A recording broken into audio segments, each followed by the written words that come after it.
Bismillahirrahmanirrahim. Assalamualaikum warahmatullahi wabarakatuh. Alhamdulillahilladzi arsala rasulahu bil huda wa dinil haq liyuzhirahu ala dini kulli wa kafa billahi syahida. Asyhadu an la ilaha illallah wa asyhadu anna Muhammadan abduhu wa rasul. Amma ba'd. Baik, pada kesempatan kali ini kami dari kelompok 2 akan menyampaikan hasil presentasi kami mengenai aspek pemasaran.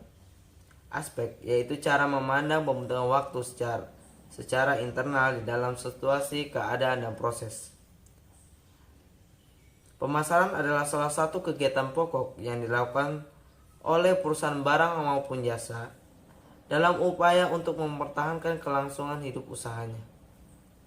Kemudian, pengertian pemasaran secara yang ditemukan oleh Philip Kotler, yaitu suatu proses sosial dan manajerial dengan mana individu dan kelompok memperoleh apa yang ia butuhkan dan dia inginkan dengan cara menciptakan serta mempertukarkan produk dan nilai dengan pihak lain. Pemasaran dapat pula diartikan sebagai upaya untuk menciptakan dan menjual produk kepada berbagai pihak dengan maksud tertentu. Pemasaran berusaha menciptakan dan mempertukarkan produk baik barang maupun jasa kepada konsumen di pasar. Baik, materi selanjutnya ialah aspek pemasaran. Analisis kelayakan dari aspek ini yang utama adalah penentuan segmen. 1. Penentuan segmen, target, dan posisi produk pada pasarnya. 2. Kajian untuk mengetahui konsumen potensial seperti perihal sikap, perilaku, serta kepuasan mereka atas produk. 3. Menentukan strategi kebijakan dan program pemasaran yang akan dilaksanakan. Materi selanjutnya, pasar sasaran. Pasar sasaran atau target market adalah sekelompok konsumen atau pelanggan yang secara khusus menjadi sasaran usaha pemasaran bagi sebuah perusahaan. Dalam menerapkan pasar sasaran terdapat 3 langkah pokok yang harus diperhatikan, yaitu segmentasi pasar, penetapan pasar sasaran, penempatan produk. Yaitu bauran pemasaran. Salah satu unsur dalam strategi pemasaran terpadu adalah bauran pemasaran, yang merupakan strategi yang dijalankan perusahaan yang berkaitan dengan penentuan bagaimana perusahaan menyajikan penawaran produk pada satu segmen pasar tertentu yang merupakan sasaran pasarannya. Keempat unsur atau variabel bauran pemasaran atau marketing mix tersebut atau biasa yang disebut dengan 4Ps adalah sebagai berikut. Yang pertama, strategi produk. Kedua, strategi harga. Ketiga, strategi penyaluran atau distribusi. Dan yang terakhir atau yang keempat adalah strategi promosi. Marketing mix yang dijalankan harus sesuai dengan situasi dan kondisi perusahaannya. Selanjutnya, sistem pemasaran. Dalam sistem pemasaran, terdapat beberapa faktor yang saling tergantung dan saling berinteraksi satu sama lain.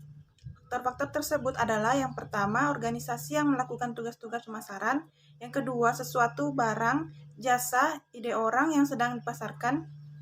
Yang ketiga, pasar yang dituju. Yang keempat, para perantara yang membantu dalam pertukaran arus antara organisasi pemasaran dan pasarnya, antara lain pengecer, pedagang besar, agen pengangkutan, dan lain-lain. Dan yang terakhir, faktor-faktor lingkungan seperti faktor demografi. Materi selanjutnya yaitu peranan pemasaran. Pemasaran merupakan proses sosial dan manajerial sehingga konsumen dapat memperoleh kebutuhan atau keinginan mereka melalui permintaan, penawaran, dan penukaran nilai suatu produk antara penjual dan pembeli. Yang pertama, kebutuhan, yaitu segala kebutuhan dasar manusia baik untuk minum, makan, pakaian, pendidikan, dan lainnya. Yang kedua, keinginan, yang merupakan kondisi lebih khusus dari kebutuhan, misalnya minuman ringan, makanan bergizi, pendidikan tinggi, dan lainnya. Yang terakhir, permintaan, yaitu akumulasi kebutuhan atau keinginan yang potensial untuk digarap, misalnya makanan, perumahan, pendidikan, dan lainnya. Materi selanjutnya, strategi pemasaran. Perbedaan pengertian antara istilah, strategi, tujuan, dan taktik adalah: yang pertama, tujuan.